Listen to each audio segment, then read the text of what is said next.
Hey, honey, Yes, Barry? let's get out of here. Where are we going?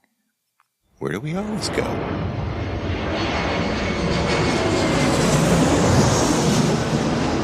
Fascina el viento, este ritmo de palmas, sin mi naturaleza, hasta encontrar la playa. Por eso grito al mundo, yo soy de Puerto Vallarta. Samba de Puerto Vallarta, noche de arrullo en el mar. Samba de Hello, fellow Puerto travelers, and welcome to Vallarta. this episode of the Puerto Vallarta Travel Show. I'm your host, Barry Kessler, and I'm just so happy to be introducing you to my favorite vacation destination. Hey, maybe it's even yours, and that's Puerto Vallarta, Mexico. That music you're listening to is performed by Alberto Perez, and Alberto is the owner of the Lapa Lapa group of restaurants. Those are the Lapa Lapa, Puerto Vallarta's oldest restaurant on the famous Los Muertos beach, and then there's the El Dorado restaurant and beach club right next door, so you can enjoy that fantastic view of the Los Muertos Pier, all lit up at night in beautiful colors, or during the day in its grand splendor for breakfast, lunch, or dinner, seated with your toes in the sand right at the water's edge. It's so romantic. It's so Puerto Vallarta, my friends. This week, in keeping with reasonable eats, I'll be taking you to a cute traditional Mexican restaurant in the Cinco de Diciembre neighborhood of Puerto Vallarta. It's called Gorditas, Rellenos, Lolita. They have great food and a really cute story, and you're going to really love their daughter there, Dayanara. She's going to be talking with us. We'll be talking with her. We'll be revisiting with our friend Kennedy Morgan. He is the medium to paradise, and Kennedy has a new place called the Mystic Circle Cafe. It's in the Zona Romantica, and we're going to see what's happening with him, what he's going to be doing there, and what kind of mystic circles he's making, breaking through the veil in Vallarta. My wife and I are busily preparing on making a move to Puerto Vallarta, and requirements are always changing. In fact, changing rapidly, so rapidly, in order to get temporary and permanent residency. So we're going to be talking with our friend Kim Bitts over at Gringo for Gringo. That's Greengo, like green and then go, and then the number 4 and then Gringo, which is, kind of something that Mexicans call white guys, Americans, I should say. Anyway, they're going to walk us through the newest hoops that you need to jump through in order to get out of Dodge or Calgary, for that matter. We have some Vallarta news and more, so let's see what's happening this week in Puerto Vallarta. It is the 13th day of August, 2024. Well, it has been a while since we've spoken. Those of you who have been following of late know that my wife and I are getting ready to actually move to Puerto Vallarta at long last. Almost 40 years since our first visit in 1984 when we stayed at the Hotel Playa Los Arcos right on the Los Muertos beach. We stayed there for a week. We fell in love with Vallarta and with each other. And finally, we're ready to make the plunge. So for the last 2 months, we've been emptying the house that we've lived in for 26 years, and everything has got to go. I'd say about 75% of the contents are either gone or spoken for by now. And it's been a real slog. Nobody leaves our home without something in their hands. In fact, I'm pretty sure that most of our friends have caught on and they're pretty much avoiding us for that reason. I don't blame them. I don't want it. I don't want junk. We aren't planning on bringing more than 3 large suitcases and a roll-on and a day pack each for our first trip down. So we're going to have other suitcases that are going to be packed, and they're going to be waiting for us at my brother's house in his garage for, when we return to Los Angeles for something. We'll grab something and bring it back down too. But we're getting rid of everything. And on top of emptying the house, we've been painting, we've been tiling, we've been carpeting, we've been scraping the acoustic ceilings and updating the bathrooms and cleaning and landscaping, you name it. We've done it to our house. The major item that actually needed to be addressed which I've been really, I finally finished, was repairing the pool, the deck on the backyard pool. We have a really nice pool that we built 22 years ago. It's rectangular. It's a big one. It's 40 feet long. It's 15 feet wide, and it's got a large spa that empties like a little waterfall into the pool. And the spa has hand-painted tile. There's murals of a beach, actually, in Puerto Vallarta on one side, and an underwater seascape tile mural on the other side. We had those done at a great tile store that we found in Tijuana way back, 22 years ago when we built the pool. Anyway, it's pretty nice. It's a way for me to enjoy Puerto Vallarta while I'm laying in my pool in Los Angeles, and it's been really nice. And anyway, we built the pool. We were the subcontractor, and the guy who was the deck guy, he divided the pool deck into two sections. The first pour was the coping, or the edge that goes around the pool, and as well as the steps for the spa. That was the first pour of concrete that they pumped in from the first mixer truck that they had out in front of our house. And then the next pour from the second mixer truck was the deck itself. So when the guys did the first pour, the coping, the spa steps, that part, the mixer truck had cement that was too wet. And it was no bueno. There was nothing that could be done. So over the years, the coping around the pool, the edge, and the spa and the steps to the spa began to deteriorate, and they deteriorated quickly, and it was cracking, and there was rebar in there. It was rusting, and it was popping, and it was busting the cement up. It was really pretty ugly, and that we knew if we were going to be selling that house, we knew before we had to sell that house, we needed to do something about the pool. So for the last few months, after I told you the story about recovering from my hernia surgery, well, I recovered from the hernia surgery, and now I've been jackhammering out the old coping and prepping and laying down new coping. And let me tell you, it was hard work. It's been pretty hot here in Southern California, like between 90 and 100 degrees every day, almost. So as you see, I'm getting ready. I'm getting ready for the tropical heat that I will be experiencing soon. Although in Southern California, it's a dry heat, But there's one thing for certain: I'm not going to have to work on my tan when I get back to Puerto Vallarta in September, and that's good. And this time, we're going to be in Puerto Vallarta for good, we hope. Anyway, that's my story. I have pictures in the show notes of the pool and the spa, with the Puerto Vallarta vibe and all that cool stuff, and the new coping around the pool that I installed. So really, I'm very proud of it. You go ahead and check it out if you're interested. You can find it in the show notes. So after all that deck work, along with all the work that we did on the house, which I already mentioned, we were able to put the house on the market. We had to live the life of, not living in a place what didn't look like it was being lived in. People were looking at the house coming through. It was quite an experience being a realtor, such as myself, having to live through what we put our clients through. It was quite eye-opening. I think everybody that's a realtor should do that at least once, sell their own house and have people come tromping through their home. Very interesting. Anyway, it is in escrow now, and that is why now I can finally take the hours that it takes to get a podcast out. It takes about, I think I've explained before, it takes between 6 and 8 hours for me to get one of these podcasts produced from start to finish. So I'm glad you've been patient with me. Thank you so much for being patient with me. Stick with me.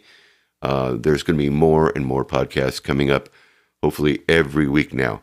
So that's where I've been. That's what I've been doing. And, of course, I promised you when this whole process started, I was going to give you a step-by-step rundown of our journey, of our move. But I have to hold off a little bit on that step-by-step thing because, well, at least until we're finally in Puerto Vallarta with our feet on the ground for good. And I'm actually doing this for a reason. I'm going to explain it to you when that day comes, and it's coming really soon, really, really soon. I just can't be too specific as to the timing. And again, Be patient. I'll explain it to you, like I said, really soon. Now, while we've been gone, Puerto Vallarta got a new mayor, and the country elected a new president. Mexico elected a new president by what many call a landslide.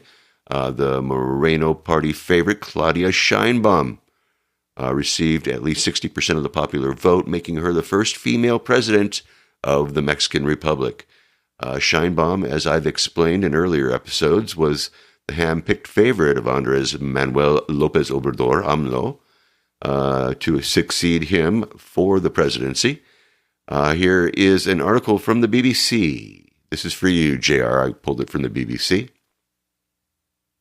Claudia Sheinbaum has been elected as Mexico's first female president in a historic landslide win. Mexico's official electoral authorities said preliminary results show the 61-year-old former mayor of Mexico City winning between 58 and 60% of the vote in Sunday's election. That gives her a lead of about 30 percentage points over her main rival, businesswoman Huichol Galvez. Ms. Sheinbaum will replace her mentor, outgoing President Andrés Manuel López Obrador, on the 1st of October. Ms. Sheinbaum, a former energy scientist, has promised continuity, saying that she will continue to build on the advances made by Mr. López Obrador, further building on the welfare programs which have made the outgoing president very popular. But in her victory speech, she also highlighted what has set this Mexican election apart from previous ones. She told cheering voters, for the first time in 200 years of the Republic, I will become the first woman president of Mexico. She said it was an achievement not just for her, but for all women. I've said it from the start, it's not just about me getting to the top office. It's about all of us getting here. She added, I won't fail you. Ms. Sheinbaum also thanked her rival, Huichol Galvez, who has conceded victory. Prior to running for president, Ms. Sheinbaum was mayor of Mexico City, one of the most influential political positions in the country, and one that has seen as paving the way for the presidency.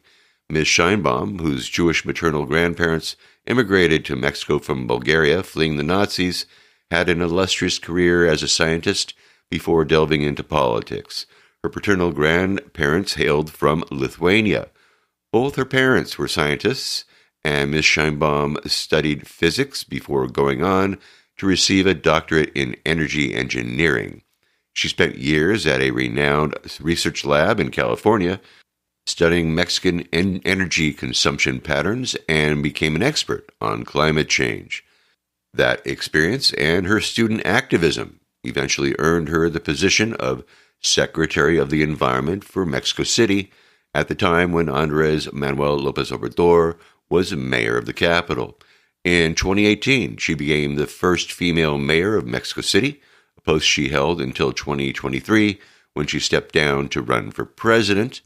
The article continues, and you can find a link to that BBC article in the show notes. You can find it at www.puertovallartatravelshow.com. So we'll see how the new president does when she takes office the 1st of October. I can tell you that ever since the Mexican election, the U.S. dollar has improved against the peso, fluctuating between 18 and 19 and a half pesos to the dollar. Today, if I check the exchange rate, August 13th, 2024, the peso is currently at 19.01 pesos to the dollar.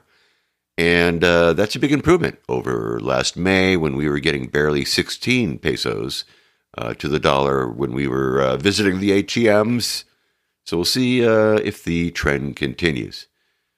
It was a deadly election season as they were electing pretty much everybody, mayors and Congress and presidents and the Senate. It was that big general election, and they're saying as many as 37 politicians were assassinated across Mexico during the election cycle. A bit of an eye-opener, but hey, not to be outdone. Didn't we see some political violence just recently in the United States? As for the new mayor of Vallarta, it was Luis Ernesto Munguia from the Verde, or the Green Party, emerging as the victor. Munguia had a lot of money behind him. He had signs everywhere in town. Everywhere, I'm telling you. Billboards, everything. And in May, when Debbie and I were in Vallarta, we saw him twice campaigning. Once we saw him out on the Malecon. He was handing out T-shirts and politicking. And another time, we saw him in Plaza Pitial doing the same thing. Luis Munguia is a very, very handsome young man, by the way. It was a weird election season in Vallarta. There was a big push for a woman to be elected. They even tried to stop the current mayor from running because they wanted, equity. They wanted a woman.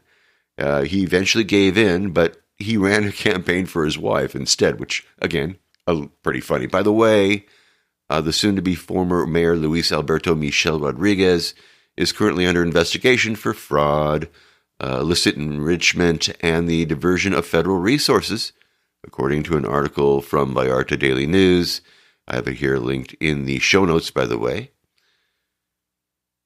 So anyway, in the end, as it turned out, there were too many women running for mayor, and nobody got behind just one female candidate.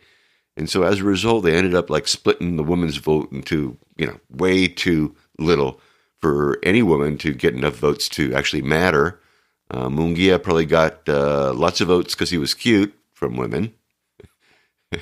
He ran away with 39% of the votes. So congratulations to the Verde Party candidate and the new mayor of Puerto Vallarta, Luis Ernesto Munguia. Good luck to you, Mr. Munguia. Mr. Mayor, you are going to need it. I guess he takes over on the 1st of October, just like the president does. Anyway, they were hard at work doing construction over on the Malecon, trying to get ready for high season. They're putting concrete caps on the seawall that's been crumbling over the years over on the Malecon, kind of like my pool deck. They improved the amphitheater. They worked on that. They are working on the pedestrian bridge that crosses the Quale, the one that's paved with red brick. Well, they're finally getting rid of those bricks. If you've ever walked on those bricks, you would know why they're trying to get rid of those bricks. It seems that the company that got the contract to do the bricks on that bridge used bricks that were unfired, or at least improperly fired, and therefore almost immediately they began to dissolve, kind of like my pool deck, to where the white grout lines between the bricks would protrude upward, making for an uncomfortable and uneven walk. You know what I mean if you've ever walked on the bridge. So they are going to have that pedestrian bridge all fixed up for the visiting throngs expected for this upcoming high season. That'll be coming in just a few months. So look for the changes on the Malecon when you get back. I received a note from Trisha. Trish is a listener. She's been on the show. She asked me if I would make a brief announcement on behalf of Jerry Lara over at Joe Jack's. For those of you who know Jerry was diagnosed with multiple myeloma, a type of leukemia. According to this post here from Joe Jack's, he is currently convalescing at his cousin's home in Guadalajara, as he is required to have treatments 2 times a week.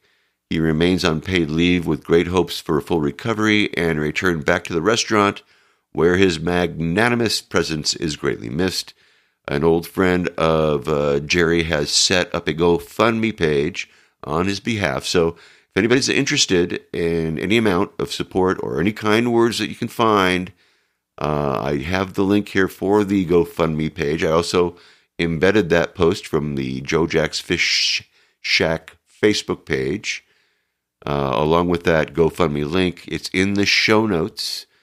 So help Jerry out if you can. And thank you, Trisha. Thanks for bringing this to our attention. Now, there's just so much that we actually need to catch up on here. I have a number of interviews that I really have to post over the next couple of weeks before I head back south to live in paradise and start reporting from and producing my podcast in Puerto Vallarta, Mexico. It's getting real really fast.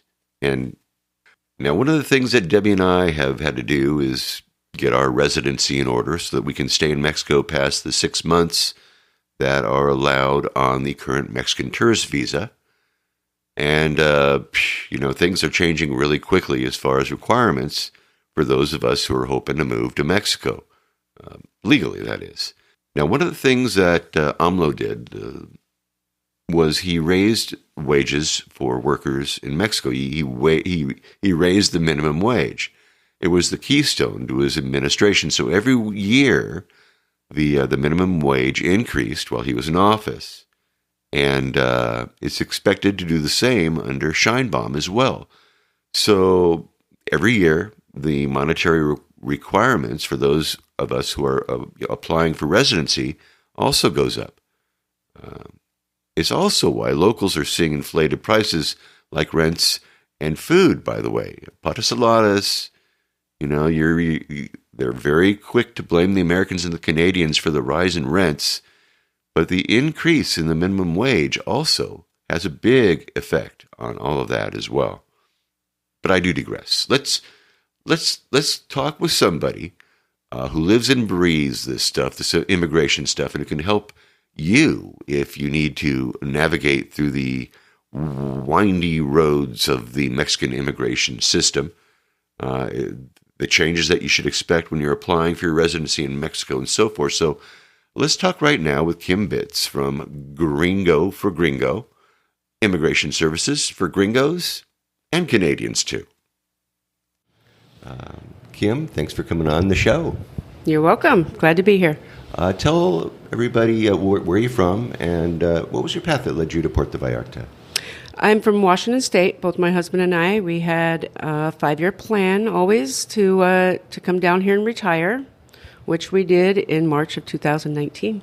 Congratulations. Thank you. And that's when we met Bill and Amy Triplett. Of course, I don't know if everybody knows, but they owned the company before us. So we palled around with them for the first year. We became great friends. And then they came to us and said Amy's parents were aging and they didn't want to have any regrets, so they moved closer to home. And that's when we picked up. Very good. So they trained us for about 4 months, and then we took over in March of 2020, and then COVID hit. Yeah, yes, it did. Which is probably a good thing for us because it gave us a little bit more time for our training. And we partner with Javier. A lot of people knew Javier. And in July of 2020, we did lose him to COVID. So he had reached out to us right when he got sick. He didn't know he had COVID. And he told us that there was another gal, Ingrid, that was going to take over for him while he wasn't feeling well, and he would see us next week. And then he passed that same week, and we met Ingrid. And Ingrid saved the company. Without her, we wouldn't be able to move on. And then she has a cultural responsibility to Javier's wife. And Javier's wife was a stay-at-home mom. She's traditional marriage, but she needed to support her family. So she's a very independent woman now. She drives a car and she works with us, and she's doing very, very well. So we really like the way that came out. If there was a good ending, that was it. Yeah. So Javier can always know that his wife's been taken care of. Yeah, that's a sweet story. Thank you. Tell people what we do over at Gringo for Gringo. We are a facilitator, and we guide people to the first step of getting their Mexican visa at a consulate in their home country. And then our real work starts when they get their visa. We prepare for their arrival. We make sure all their documentation is correct. And we plan so right after they get here, we can get it done as quickly as possible. Because there's a lot of people that can't stay for very long. So we hold their hand. We provide all the communication and documentation that's needed at immigration. So all they need to do is be there. Just need to be present. We'll take care of the rest. Interesting. But you prepare them for when they do make that trip, right? They're going to be going to a consulate of their choice? Yes. So we can provide guidance for that. We can't make the appointments. In fact, some consulates will not allow it because there are companies out there that will make that appointment for you. We never have We just provide all the guidance. We can work with somebody for up to a year before it comes to fruition. So we just hope that we guide them with all the free stuff, and by the time they get down here, we'll have a customer. Yeah, well, I like your plan. Yeah, knowledge is power is our motto. Mm-hmm. So get them where they need to be, and they'll come back to us. Yeah, absolutely. Yeah. All right, so kind of things have changed, right? There is the requirements have changed, and they change as the cost of living, as the minimum wage rises, right? All the numbers depend on the minimum wage. So whether you're going to be using your investments or income, they have a certain amount of days that you have to achieve. So, for instance, temporary residency, they want you to make 3,000 days of minimum wage per month. So you take 3,000 times 249, which is the current minimum wage, and you divide that by whatever the current exchange rate is, whether they be 17 or 18. And it comes to around $4,100 a month for temporary residency, or $73,000 in investments that you have to prove that you've had for 1 year. Income, you have to only prove for 6 months. But a lot of the consulates are requiring a letter from the institution now to make sure that that is indeed your account. So your financial institution. So a letter with like signatures and all that other good stuff? Yes, their requirement is a wet signature. So it has to be a letter stating when you opened the account, what the average balance was, what the balance is now.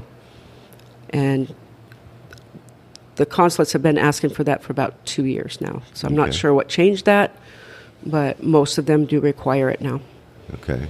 So what about people who are still, if you're still working and you're not planning on coming to live here, but you're going to be, you want to get that temporary. Get it done before you retire. Yeah, so how do you do that? I recommend that they do it. So the procedure here used to be 8 weeks. Now they've got it down to a single day, unless, they have any kind of equipment failures, which sometimes delays things. Yeah. So they can come down on a vacation and get it done. And that way, as the numbers climb, the requirements climb, by the time they're ready to retire, they're transitioning to permanent residency.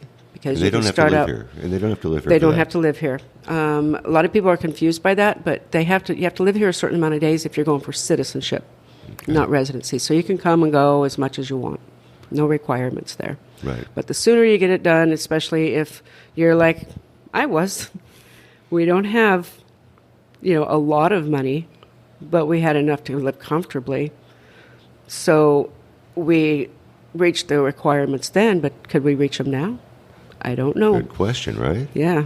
And who knows what it's going to be like the following year and the following year. So exactly. If you're making that plan and you're thinking, wow, this is steep, and you're thinking minimum wage keeps climbing, you might want to make your plans a little early and Correct. Get together with Kim. Yes, because it's not a long, drawn-out procedure down here anymore.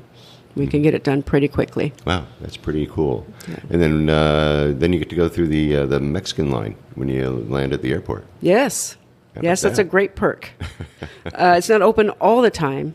When it's a little bit slower, it's not required. They don't need to have it open. But yes, you get to bypass all those people that just got off the plane and go right to But you really, the line. You actually really have to do that, right? You can't make a mistake and go, in the wrong line nowadays. Or no, it's the.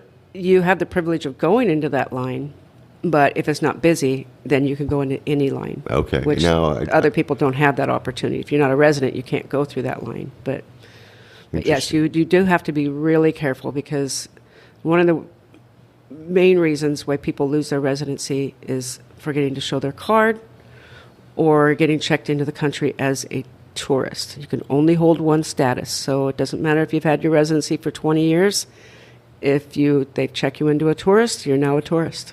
Right. You're no longer a resident. Pick the right line. Right. And then if they try to get you into the wrong line, you make a fuss, right? Right. Well, whatever line I'm in, I always hand them my card first and say, I'm a resident, and then quickly hand them your passport, because they don't have the patience for you not handing them their passport. Right. But I want that eye connection to make sure that they know that I'm a resident. And then the added of the e-gates. Have you heard about the e-gates? Well, yeah, I just saw 10 of them. Those are for tourists only. Only. Okay, that was my next question. Yes. I was going to say, I saw those. I saw the biometric machines there, and I went, oh, okay. And I asked the guy, so when are they going to start those? He says, next month. I said, so what are you going to do? He says, descansa, rest. Just stand there, watch. That's what yes. he said, yeah. Yeah, but you have the ability to scan your own passport, and then I think you get a digital receipt to show you how many days that you're allowed in the country.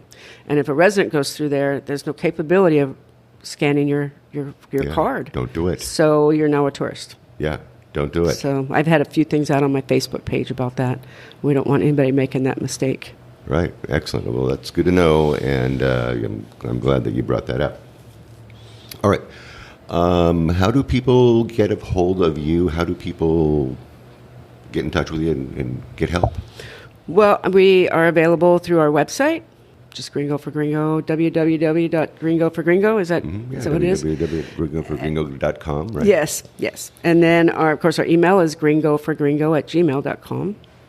We both have a Mexican line and an American line, so people who don't want to call a Mexico line. Did you want me to put all those out there or no? No, it's all, well, I'll have them in the show notes. Okay. Of course, you'll find at www.puertovallartatravelshow.com. You can go find them there. Perfect. I'll have links also to the website and to your Facebook page as well. So all that Fantastic. will be in the show notes. So, and Kim's smiling face also, I'm going to have that in the album art as well. So you can know Kim before you even know Kim. Oh. So there you have it. Great, thank you. What other things do people need to know? Anything else that we haven't covered? Well, there's a requirement for all residents now that you have your tax ID number. And especially if you're going to be a homeowner, people kind of do it backwards. They come down and they buy a home, and then they become a resident because they need that tax ID number for just generally taxes. And if you want to rent it out, then you're going to need that tax ID number. But a lot of people have the misconception that you can get a tax ID number without residency, and that's not correct. Oh, wow, okay. So if you have a tax ID, if you're a resident and a tax ID number, that's going to save you significantly on capital gains. Yeah. So there's been a lot of people coming forward now with that because they've owned for a long time, they're getting ready to sell, and now there's like, oh shoot, now I need to be fast-tracked. Mm-hmm. So that's a lesson learned. I would hope that realtors would mention that during the sale. Yeah. That they should probably require one of those. But I get it. They don't want to do anything to Scare somebody. You're right. Scare somebody off or wait. Yeah. So, I mean, I get that part too. Okay. All right. Well, that's good to know. That's very good to know. Well, once again, if you have any questions, of course, you can always reach out to Kim and Dave and just send an email. They are very quick at getting back to you. And, of course, they're very willing to help. And the nice thing about them is they're not asking for money up front. They're basically saying, when you're ready, we're going to give you the info. And when you're ready, we're going to be right here to hold your hand and walk you through the whole process once you land, right? Correct. We don't accept any fees until that we're ready with the documents and we're ready to go to immigration. That's when we collect our fee. Very good. All right. Well, you can call and discuss that fee with them, and they have all that information on their Facebook website and, of course, on the Facebook page as well, right? Correct. I don't know if you wanted to touch on the regularization program. Yeah, let's talk about that a little bit. It's a program that was put in place after COVID because a lot of people were stuck here. So it was kind of like started off as an amnesty program. So if you couldn't make it home, they were giving people residency. That kind of rolled over from year to year, and it's still in place. It's not really COVID related anymore, but it is still in place for people who probably couldn't qualify financially. But the procedures, they're starting to wean them out. So it's not like it's going full force anymore. Mm-hmm. There's only allowed here in Puerto Vallarta, they're only allowed 2 of those a day. So, and they keep saying at the end of each year it's going to end. Right. It hasn't yet. They just said it was going to go through 2024. The requirements are that you overstay. You've overstayed your visa, your tourist visa, and you've entered Mexico at least twice in the last 3 years or before. So that's a lot of people. Yeah. It's a lot of people. There's some that are trying to close the loophole and make you get a 180-day visa and then overstay. Because a lot of people are coming down to Tijuana. They ask for 7 days, and then in 7 days they apply for their residency. And that works in some cities, and it even works here in Puerto Vallarta for now. Okay. So I can actually go to TJ and hang out for a couple of weeks. You can go there and just enter the country through Tijuana. Right. And they're still going to use that paper FMM. The other FMM when you're flying is electronic now. So in Tijuana, they're going to give you that paper FMM, and it says that you're a tourist and you're only going to be here for 7 days. So then you make it into the city that you want to go to, and when that expires, you're free to apply for residency. Interesting. And there's no financials included in that. So the program is still going. Although we don't process it, there are many facilitators out there that do. Interesting. Wow. Okay. Well, that's also very, very good to know. If you're confused by that, listen to it again, and then listen to it again, and then listen to it again, and then you'll get it. Yes. Am I missing anything? Was there anything else that maybe we need to talk about? Geez, I try and think over some of the most frequently asked questions. And I'm kind of drawing a blank right now. I get the same email, which I don't mind. Right. And people reach out to me. And it's like, I haven't done anything. Tell me what to do. And I get 10 or 15 of those a day, and I don't mind doing that at all. Right. You know, because people are confused, they're scared, they're wondering if they're going to show up and it's real that somebody's going to be helping them, or if they're getting scammed. Right. You know, right. So I mean, I try and make people feel as comfortable as possible, and I'll answer any question they have. There isn't a stupid question. We just want you to have the knowledge and the ability to get that visa and come down here and live in paradise like we do. I love it. Yeah. That sounds very good. All right, well, once again, go to www.puertovallartatravelshow.com, and I'll have all the links for Gringo. And Kim, I want to thank you so much for coming on the show, taking the time, and helping our listeners navigate through this crazy immigration thing going on right now. Yes, you're welcome. Glad to be here. Thank you. Thank you, Kim. You've been more than helpful in our journey towards temporary residency, so I really, really appreciate everything that you had to tell everybody here. Anyway, I'll be telling you all about our journey in due time. As I said, we need to hold back some stuff till we get closer to our date when we go back to the Mexican consulate in the United States, where we have an appointment for our temporary residency. More on that to follow. And hey, make sure that you check out this blog post for links to the website and the phone number and the Facebook page and all that you're going to need to get a hold of Kim and Dave over at Gringo for Gringo. Now, next up, we need to go back a little way to an interview that I had with our friend, medium Kennedy Morgan, back in, it's already been March of 2022. It's been 2 years already. Now, Kennedy has a gift of being able to communicate with the dead. Well, Kennedy now has a really cool spot in the Zona Romantica. It's right near the Rio Quale. It's called the Mystic Circle Cafe. And I'm going to let him tell us a little bit about that right now. So, hey, let's go to Naranjo 129 in Zona Romantica, and let's have a chat with medium Kennedy Morgan, talking about the spirit world and his new place in paradise, the Mystic Circle Cafe in Puerto Vallarta, Mexico. Kennedy, thanks for coming on the show again. Wow, it's been a few years here. Yeah, since maybe like 3 years, together. I think. Yeah. Somewhere around there. Thank you so much for having me on again. It's a pleasure having you back. We are in a new place for you. When I first met you, you had a place called the Mystic Circle Cafe. Yeah. And that's just for a short time. And now you're here in this really beautiful spot. Yeah, kind of an old story. I think everybody knows about it already, but I had a Mystic Circle Cafe at a different location. I think it was on Lázaro Cárdenas. Yeah. And we had started right during COVID, so and just starting to break even. And then, well, as many things happened during COVID and with other businesses, we didn't make as much money as we thought. And so we had to close down, and then the owner took the space back. And it's a beautiful space right now. It is. She turned it into, I think, an Airbnb or something like that. So, yeah. Very nice. So, All right, so let's talk about this beautiful space that we are in right now. This is it's a house, right? I mean, it's a traditional Mexican house, isn't it? right. So it is a traditional Mexican house, and that's the beauty part about it, I think. Throughout the years, I, in addition to recuperating my money from opening the first business, I also was looking for another space for the reincarnation of Mystic Circle Cafe. And I've seen a couple of spaces here in town, but they just weren't right. And then I met Martin, who's a local rental agent here in Puerto Vallarta.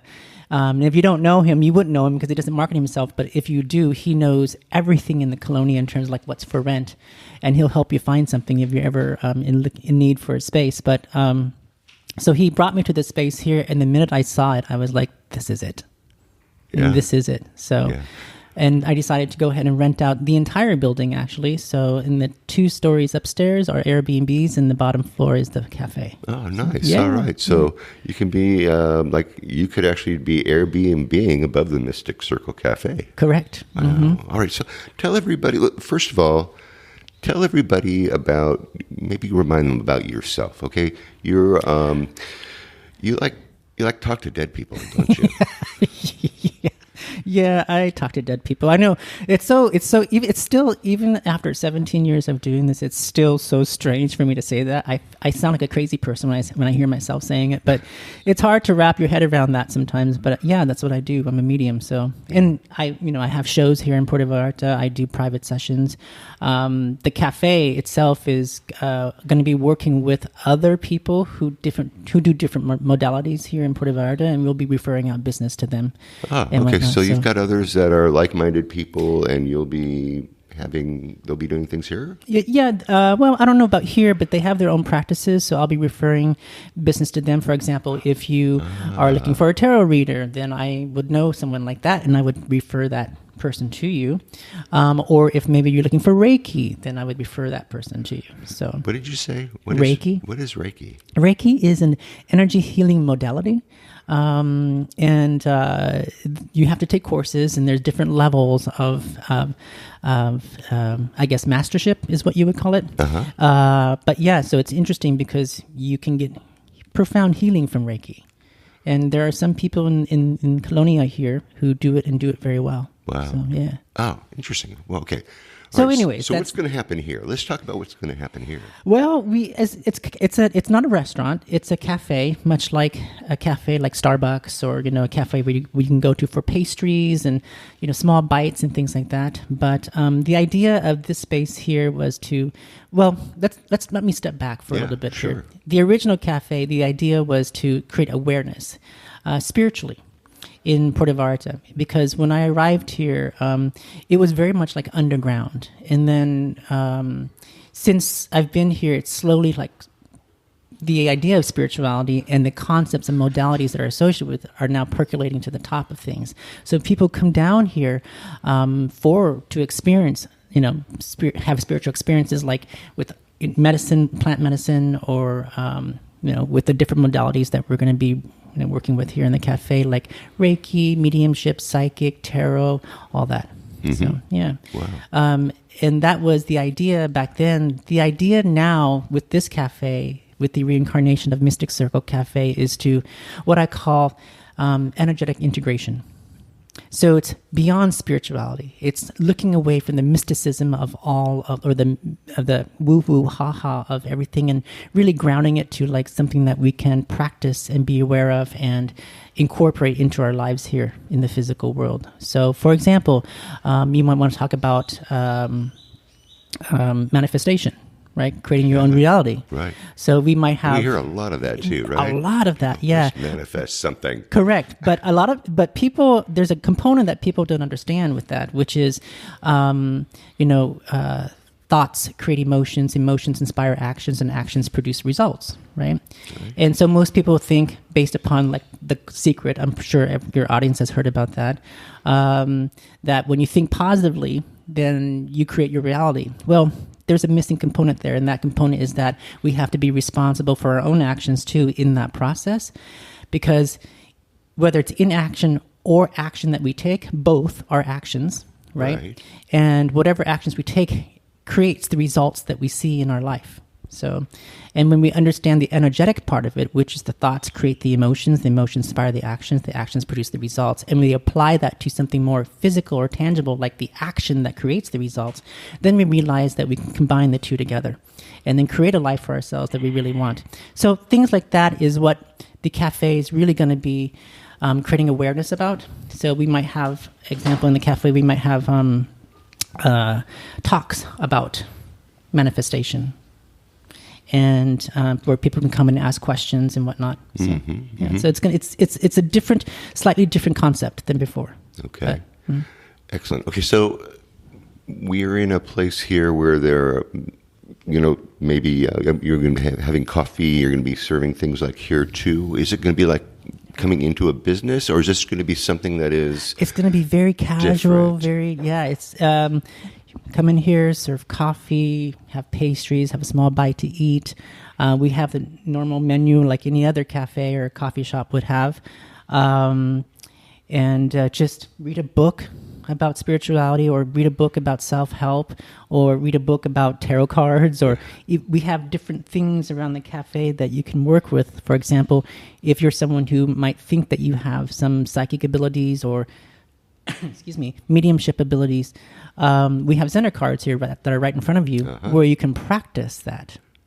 And so the Zener cards are designed for developing your own psychic and mediumship abilities. So mostly psychic. Yeah. Let's talk about these little other classes that you have. That you were talking about manifesting and things like that. What other ideas do you have for well, we're going to have, I'm working with someone in the Colonia now. Her name is Camilla McPherson. I don't know if you heard about her, but she does tapping.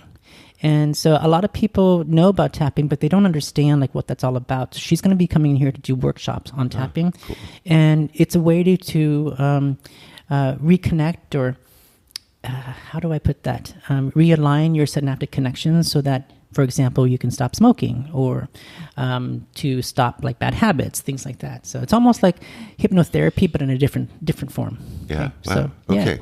So in neurolinguistics programming, we call it anchoring.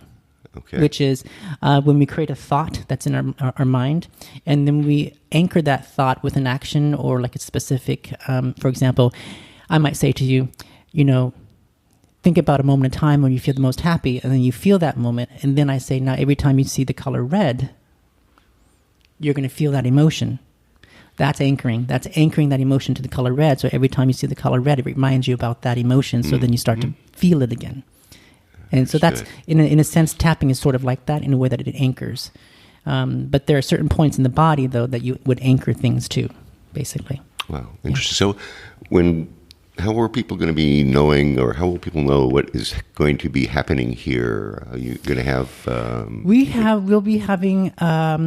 I'll recreate our website, so we'll have a whole calendar there. We'll have a calendar here in the cafe, and then most people, though, our followers follow us on Facebook, which is Mystic Circle Cafe, and from there we'll also post our calendar on there too, as well as what's going to be happening in the cafe. We'll have events here. Like I'll have my own demonstrations here at the cafe, like I used to before. Yeah. It's a smaller group of people, which I like. It's about 20, 25 people, somewhere around there. And with that, it's a fun evening, because usually I'll have like a performer come on first, and then I'll do my demonstration after. So. Wow. Yeah. Well, look, if you haven't been to one of Kennedy's demonstrations, you got to go. You just got to go. You got to well, but but you have to Go ahead. I was going to say it's usually filled up pretty quickly. My last demonstration over at Cabola filled up within like just 4 or 5 days. So we had about I'd say about 60 people that showed up altogether. Yeah, this is a little bit smaller place. So I know this is a smaller place, so it's going to be less room. Yeah, So, well, all right. More intimate. More intimate. Well, then keep an eye on it. Make sure you like his page. I'll have all the Facebook information there, all the links to those in the show notes. You can find it at www.puertovallartatravelshow.com. I'm also going to have pictures of the inside of the Mystic Circle Cafe. Beautiful. And, of course, of Kennedy's smiling face. Handsome dude. You're so handsome. Is there anything I missed? Is there something that we need to talk about?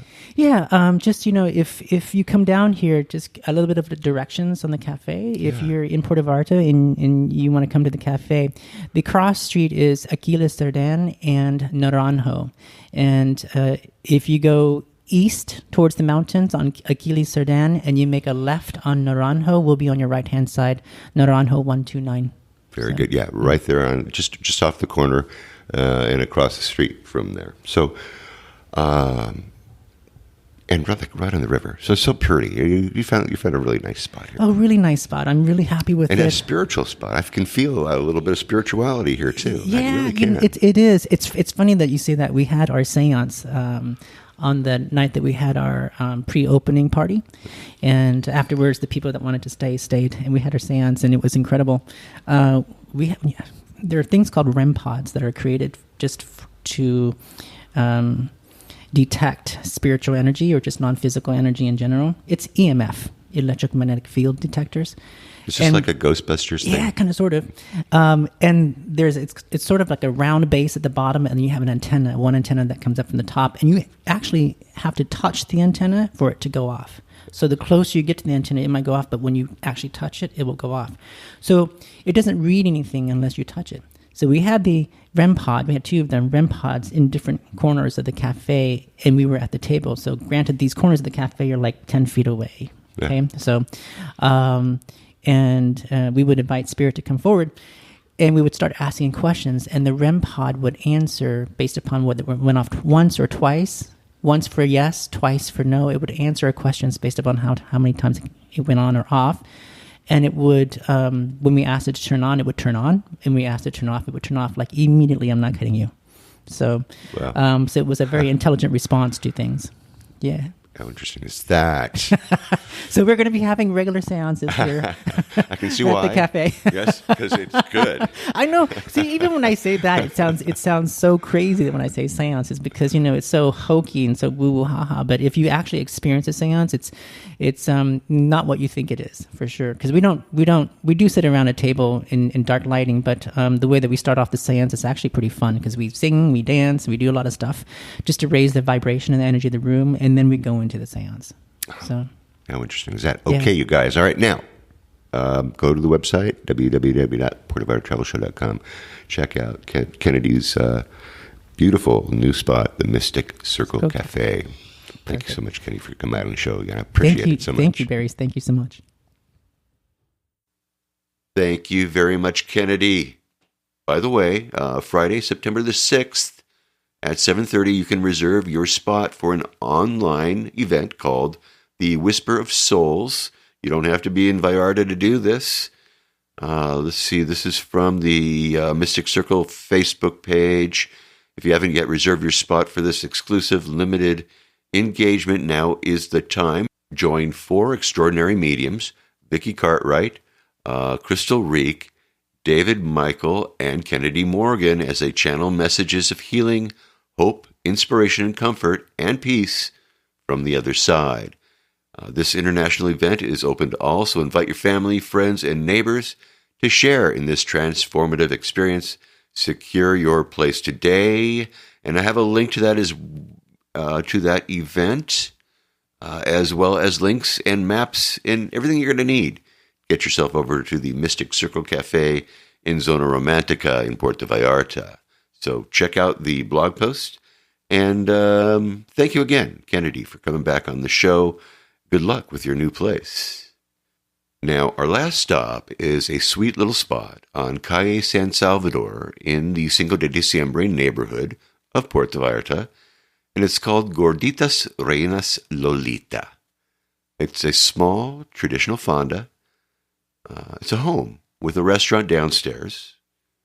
And then the restaurant actually kind of goes out a little bit into the street, has a place where you can eat out on the sidewalk area. And then the family living quarters is separate and it's upstairs. Now, Gorditas Rellenas Lolita serves antojitos, which translates to little cravings in Mexican Spanish. Antojitos are a category of Mexican street food or appetizers that are often small and savory. These are going to be things like tacos, tamales, quesadillas, gorditas, volcanes.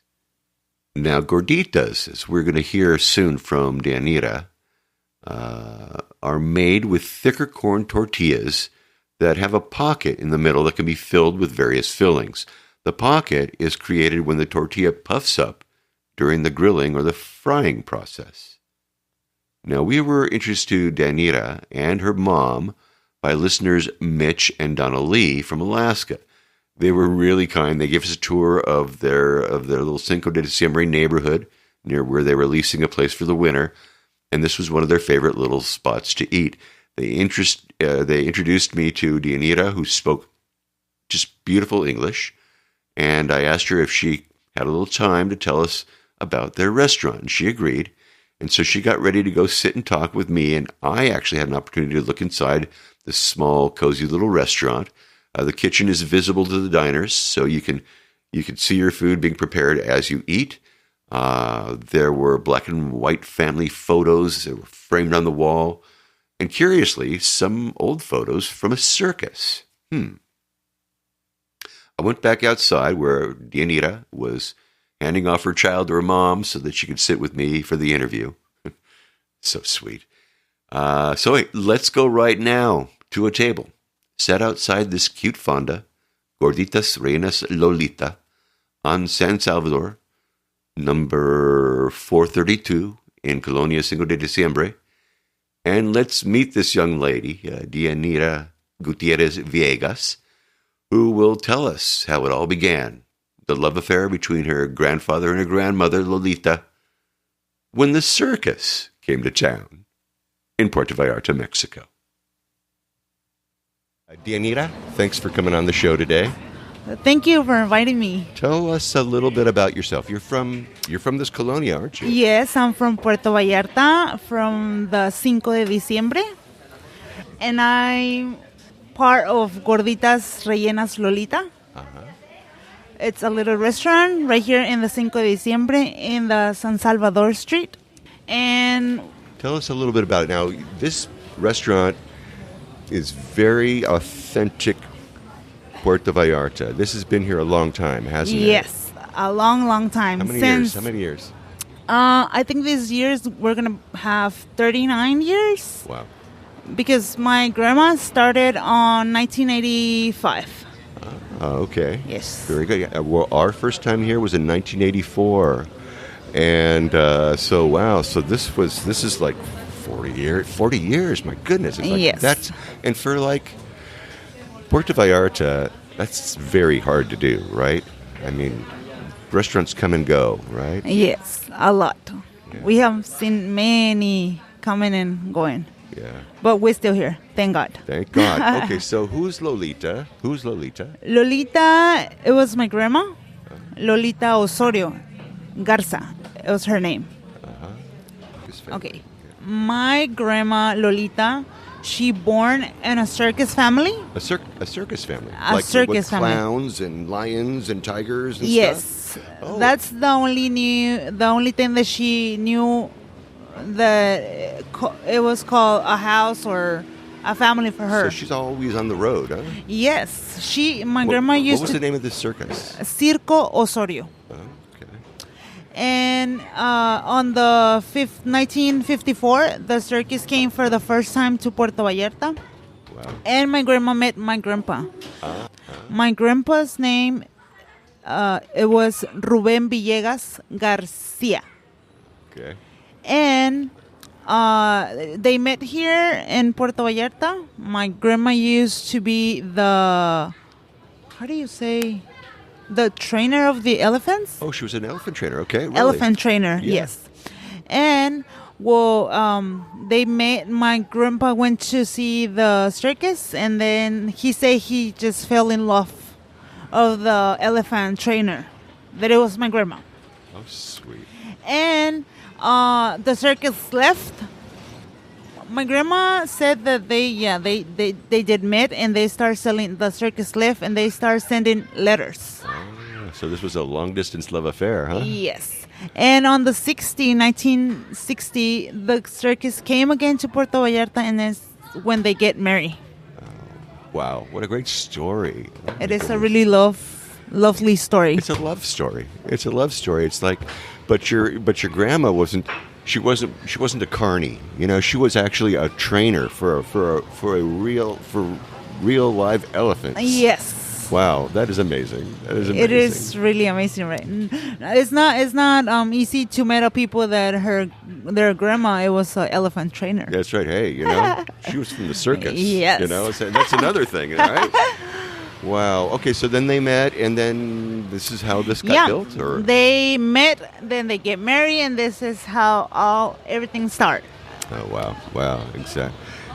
That's a wonderful story. It's amazing.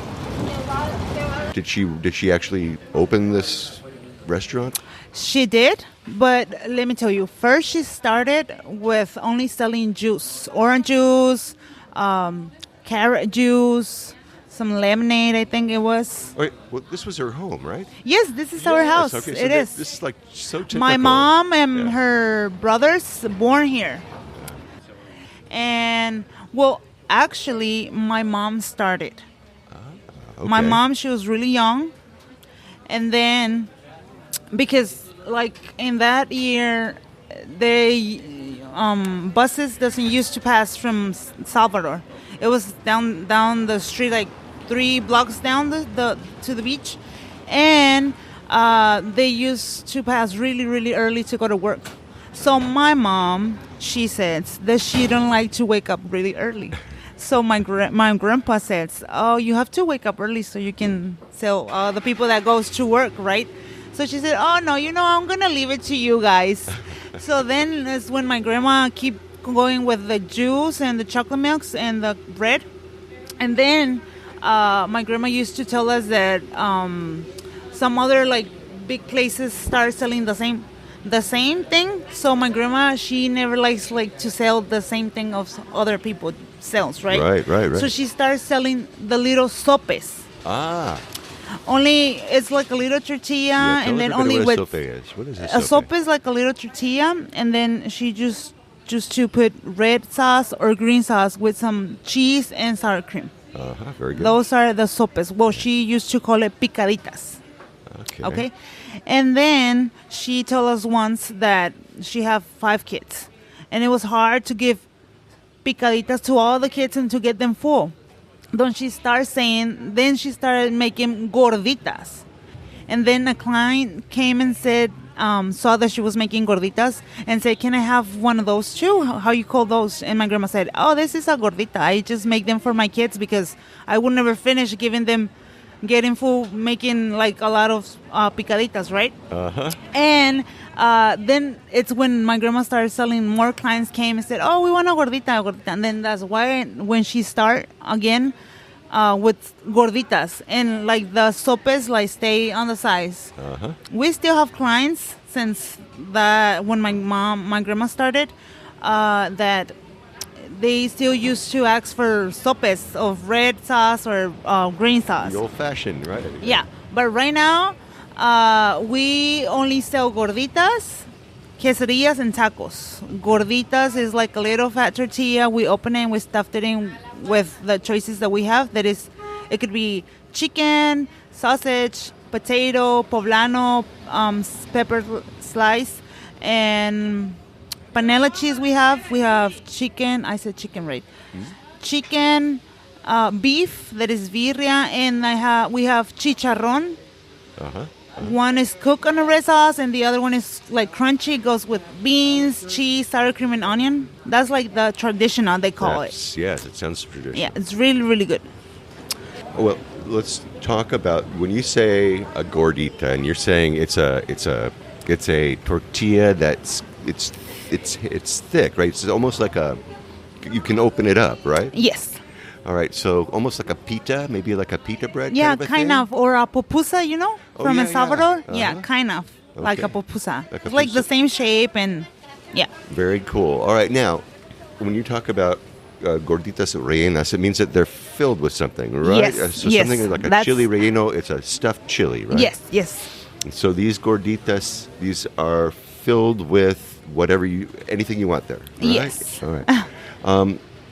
What would be probably the most popular? What's your most popular The dish? popular right now, I can say the chicharrón crujiente. Is the Okay. crunchy chicharrón. That will be the popular That's one. it. That's yes. what when people sit down here, they're eating that. Do you make a chili relleno? Do you make a stuffed chili? Right now in the spring break season, we do make jalapeños rellenos. And then we make gorditas of jalapeños rellenos and tacos. Yeah, because I saw that. I looked Yes. at that and I said, "Now that's really cool." But otherwise, no, you're not stuffing those for us, right? You're not stuffing those chilies for us unless it's spring break, right? Yes. Okay. All right. Just want to make sure here. Yes, I yes. don't want to send you off here and you're going to look at it and go, "So where is my stuffed chili?" Yeah. I We don't want normally do it on Fridays because it's Holy Friday or that. something. Yeah. It's like one of those. In Mexico, well, I don't know if everyone, but Mexico, we used to do the Holy Friday and we don't eat meat. So it's the fish day, right? Fish day, yes. Okay. There Or you go. pepper jalapeno stuff day. Right. Okay. So that does happen right on yes, Fridays. it does. Every Fridays. week. Yes. All right, so Fridays, everybody. If you want those stuffed peppers, you come for that. So you have everything. Explain to me what's a volcan? Volcan is a tortilla. We put it a crunchy tortilla. We put Oaxaca cheese. It melts, and then you choose the topic, or I don't know how can I say it. Yeah, the topping, sure. Yeah, the meat that you or want to put it the in. protein, huh? Yeah, the protein. Yeah. Yes. Oh, very cool, very cool. All right, so, and that's the protein, and then what? Anything else? Yeah. Well, if the client wants, we can add the cheese and the sour cream too, and onion. Very good, very good. Because a lot of people, they're not quite sure. They see something, and when I look at volcan, I'm thinking, oh, why do they call it a volcan? Do you know why they call it a volcan?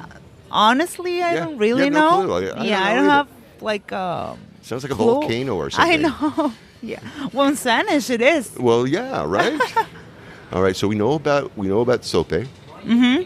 Now, when you say you have tacos de birria, are you using? Is it going to the res? Is it beef or is it goat? Is it birria? It's beef. It's beef. Okay. Yes. Because some do one and some do the other, but beef is probably what most people like. Yeah. Right? Well, I think the most popular Yeah. beef. Yeah. Yes. So what are your hours here? We're open from Monday to Saturday from 8 in the morning to 2 in the afternoon. Okay, and you close on Sundays. We close on Sundays, and we only close on the 25th of December and January 1st. So you're working all the time. Yes. Wow. All right. Well, I'm glad to hear that. They got you working really hard. What is the most difficult thing about running a restaurant like this? What's difficult about? I know it's a family business, so probably help is probably easy to find, or is it not?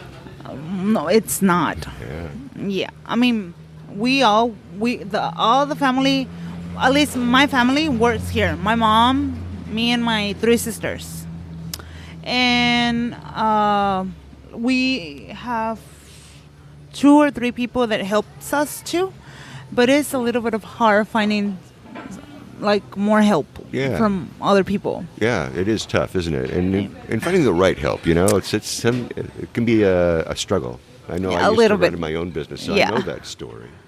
But it's a little bit of hard. Obviously, everyone's need help, right? But if sometimes we have time that we don't have any other help, only us, Yeah. Only my mom and me and my 3 sisters. Doing the whole thing, cooking, everything, Yep. cleaning, Yes, doing everything. dishes. Wow. Yeah, that's hard work, dear. A little That's bit. very hard work. Well, at least they're not going to be raising your rent on you, right? I mean, Yeah. this is your house, Yes, right? yes. So that is one thing that happens a lot here, and hopefully you'll not have to ever worry about anything like Yeah. that. What about this neighborhood? Tell us if somebody was going to come and sit down and have a little bit of a birria or have some gorditas. What would you? Where would they go? What kind of things can they do here in Cinco de Diciembre? Okay, here in the Cinco de Diciembre, we have the first panteón or cemetery in Puerto Vallarta. That was the first one, huh? That was the first one, so it's really popular. People used to come and like walk around because it's really traditional cemetery. Yeah. And right here, well, in Mexico, but it was our first cemetery in Puerto Vallarta, and in the Cinco de Diciembre, that is the neighbor. Right. We have too the mercado. It's like a flea market, or yeah, a mercado, fish mercado, or Oh, you got the fish market up there. yeah, the fish market. Oh, Yes, it is big. Yeah, it's huge. it is huge, and there's like a lot of things that you can buy of food. There's many restaurants too inside. It's a little bit of kind of huge, and any kind of seafood that you like to find, really fresh and really good. Yeah, yeah. Most of it from here, although some of it, the shrimp doesn't come from here though. Huh? Yeah, That I found out. you found it out. Yeah, that's okay. It's not a big secret. I think a lot of people know that. Any other spots in town? Like 2 blocks from the San Salvador, we have the stadium too. Oh, okay. It's really big. You can do many stuff there. It's where you can play basketball, soccer, tennis, and there's like a big field in the middle that you can walk, run, or like places for kids too, where they can have fun. They do many activities by the afternoon. Now, is that when I'm going right past the stadium and then I make a turn up the main street there, and then I see a gymnasium? Is that part of the park? Yes, it is. Yeah. Is where they do the basketball games. Yeah, they play volleyball there too, or just basketball? Volleyball too. Yeah. Volleyball too. Yeah, and that is just local sports teams, or how is that done? It is local sports teams, but sometimes they do like Like where some other cities come to play with the people from Puerto with Vallarta. the Vallartenses. Yes, Vallartenses. We're the teams from here. Oh, very cool. Very nice. Oh, well, that's very interesting, because when I go there and I walk and we make that turn and we're going up that busy street, which I can't remember it. Francisco Villa. Thank you. Yes, Yes. I'm going up Francisco Villa, and always I look over to my right, and there's always somebody playing in the gym, and I'm going, okay, I'll bet you that's attached Yes. to the field, and it is. It is. And then you got a beach here too, right? Yes. We love the sunsets.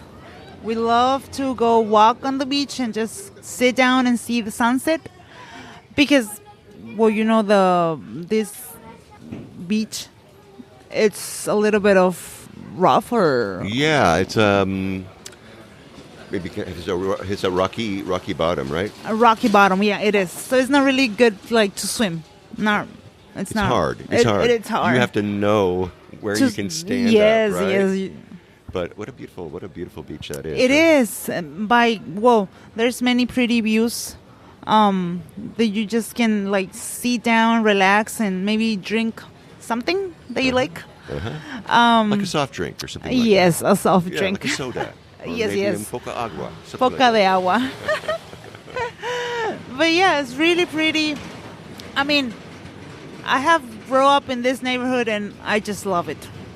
I love it. I don't see myself living in another neighborhood around Puerto Vallarta, honestly. I would have to agree. It's one of those places that isn't all high-rised up, at least not yet. It's kind of like Puerto Vallarta used to be, Yes. when we were kids, when we first came here. If you were going to have a day off and you're going to go off somewhere and do something for a day, I know you maybe might get a day off with your kid or with your family. Where would you go if you were going to come back the very same day? Where would you go? Like around the neighbor or if in you Puerto had a day off Vallarta? and you were going to go somewhere, I just got to get out of town. Where would you go? We like to go to bucerias. We don't really do it really often. Uh-huh. But when we have time, we do. Or to mezcales. You know mezcales? It's. Or heard about it? I have heard about it. Tell me about mezcales. Yeah, it's on It's up in Nayarit. Nayarit, right? Yes. We have a ranch Ah. where horses, ponies, donkeys, chicken, ducks, goats. So we like to spend the day on the ranch That's too. I would too. I'll tell you what. That's the way to do it. Do you ever get like 3 days off? You ever get a chance to like leave town like really far away? Have you ever done that? Yes, Where'd you we go? did it last year actually by this time. Like I think it was March last year. Yeah. We went to Nayarit. The name of the beach, it was Playa Los Cocos. Oh, okay.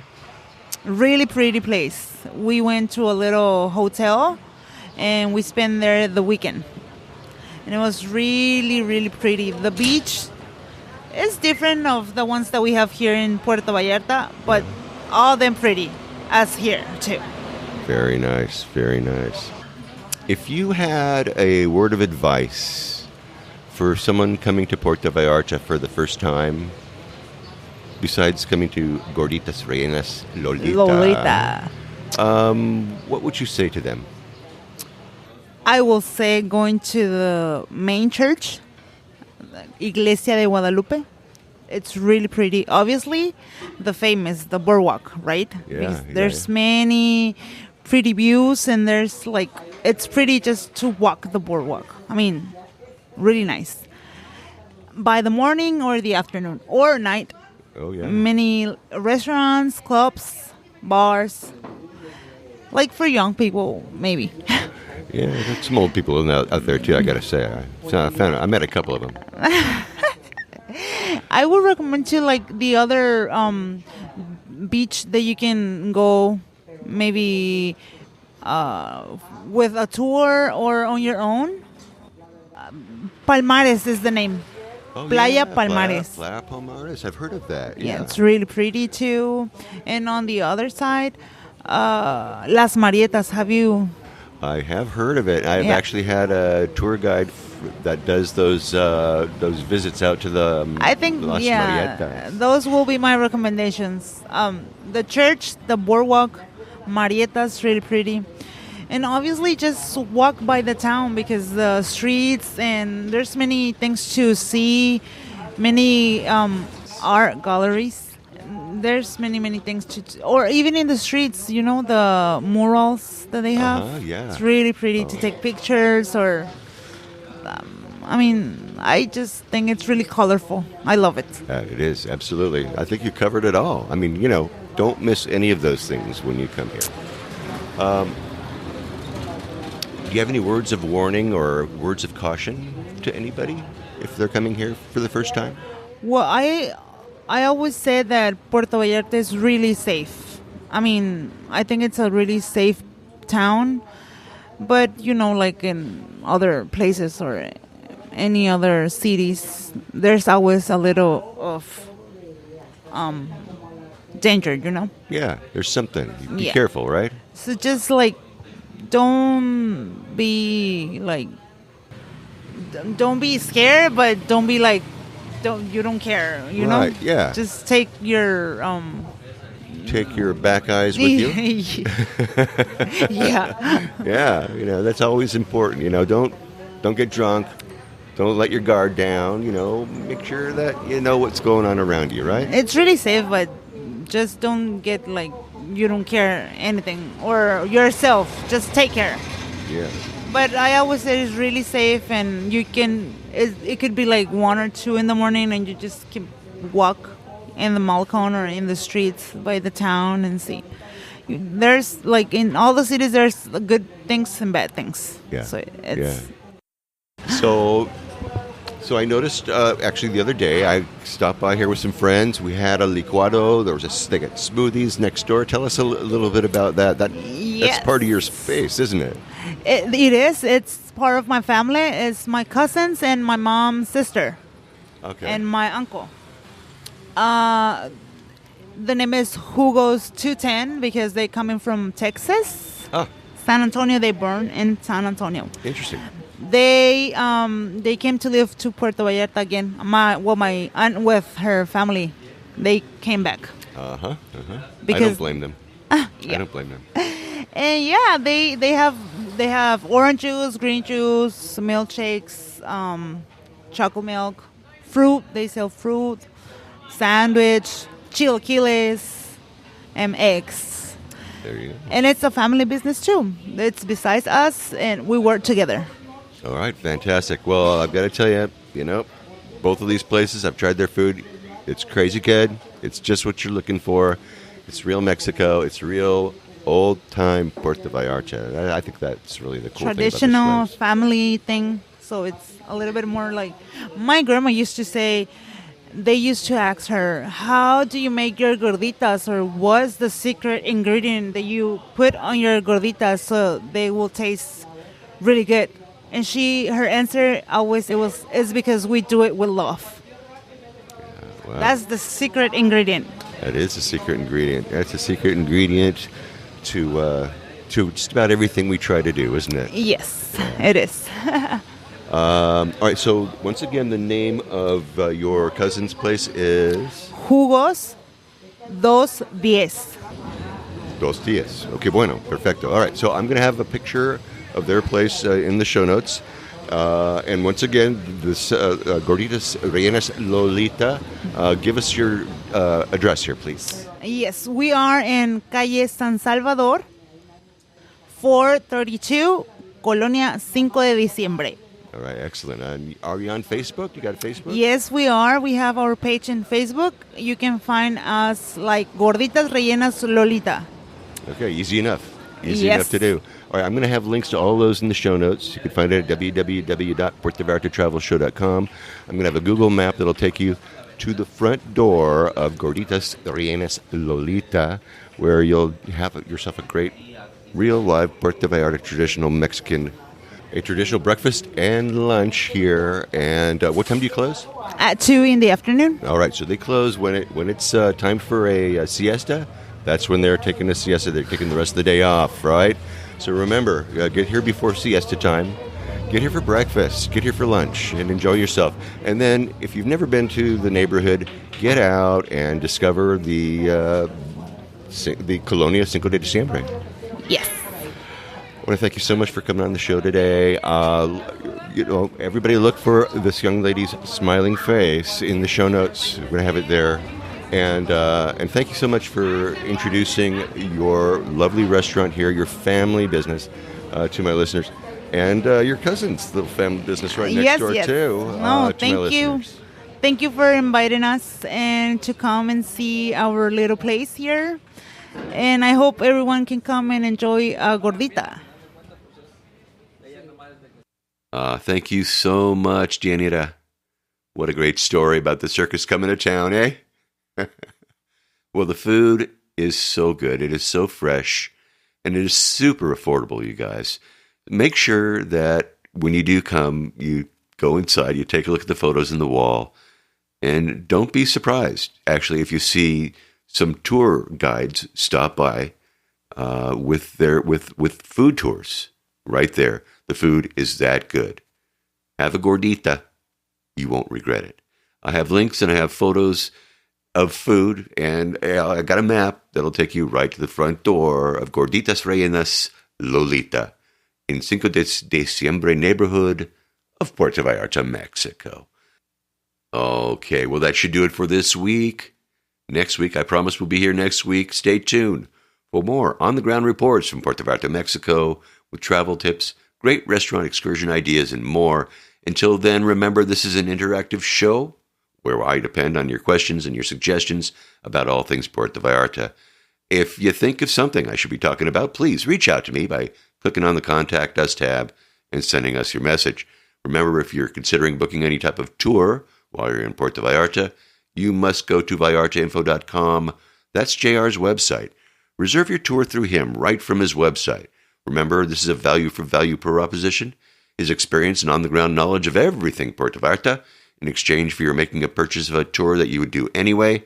Hey, you're just doing it through him as a way of saying thank you. Thanks, JR, for being our guide. It costs no more than if you're going to use someone else, so do it, really. And when you do take one of these tours, please email me about your experiences. Maybe you could come on board and share with others what you liked or didn't like about the tour.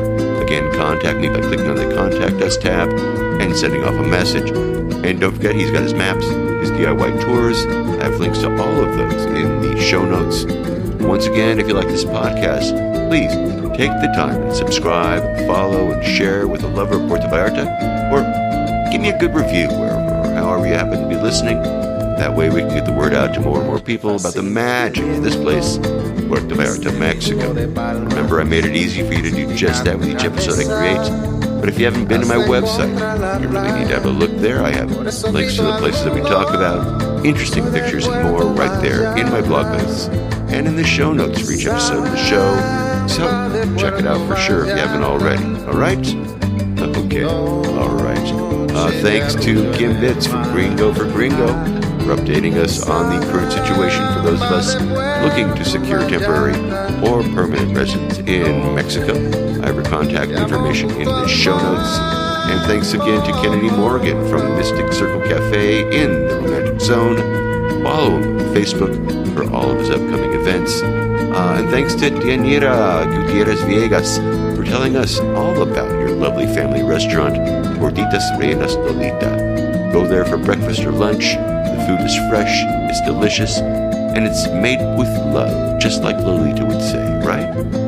And thanks to all of you for listening all the way through this episode of the Puerto Vallarta Travel Show.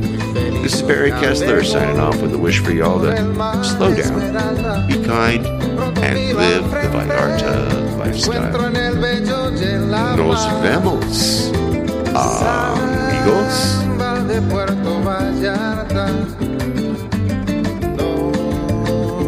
De arrullo en el mar, samba de Puerto Vallarta, noche de amor junto al mar.